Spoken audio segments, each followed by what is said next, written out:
dans une communauté qui est traumatisée. Avant le 11 septembre, et ça s'est accentué après le 11 septembre.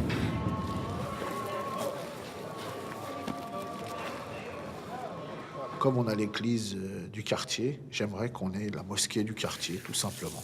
Le lieu était sur le point de s'écrouler. Donc voilà, l'idée, c'était celle-là, c'est de faire quelque chose qui s'intégrait dans le quartier. Le minaret n'a qu'une fonction symbolique.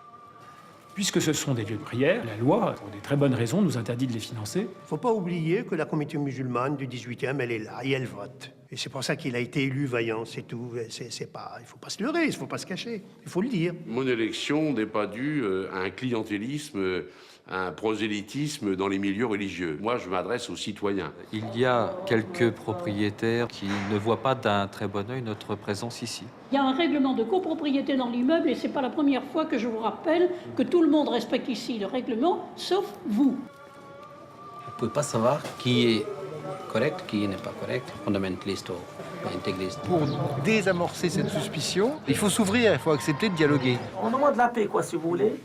On demande qu'Allah le pardonne les gens qui sont morts, qui sont vivants. On est encore dans un processus proto-colonial. On ne peut pas rentrer. Nos grands-parents étaient des indigènes, nos parents étaient des immigrés, mais nous, nous sommes des citoyens.